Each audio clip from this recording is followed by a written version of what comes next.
Stéphane, fils de Jean-Paul Guerlain, et Christine Cragg, dernière compagne du parfumeur, se livrent une guerre sans merci depuis des années.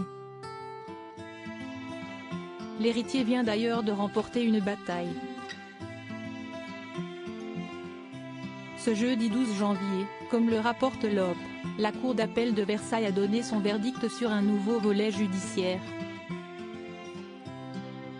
Stéphane accusait Christine Cragg de violence volontaire sur personne vulnérable. Selon lui, sa belle-mère depuis plus de 18 ans, maltraitait son père, grabataire et atteint de la maladie d'Alzheimer.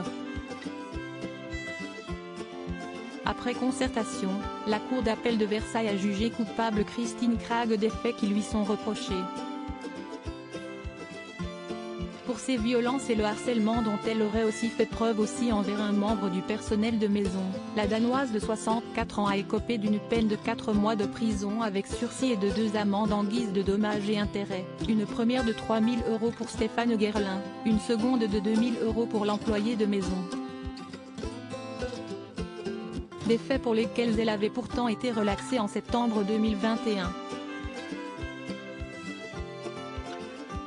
Maître Frédéric Belot, avocat de Christine Cragg, a annoncé ce pourvoi en cassation.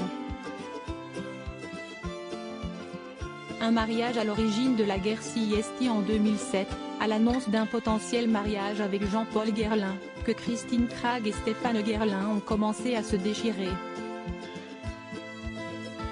Décelant chez sa belle-mère le profil d'une profiteuse, l'héritier du grand parfumeur a tout fait pour éviter cette union. Après la curatelle en 2013, Stéphane Guerlain obtient la tutelle de son père 5 ans plus tard.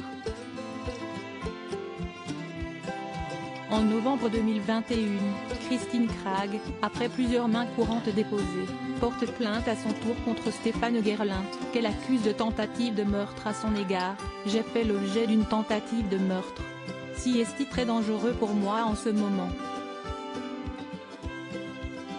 Je suis à la gendarmerie une fois par semaine pour déposer des mains courantes, il m'a même enfermé dans la cuisine dernièrement, il se passe des choses très bizarres » racontait-elle à l'Op, affirmant que Stéphane était un psychopathe ne subvenant plus aux besoins de son père.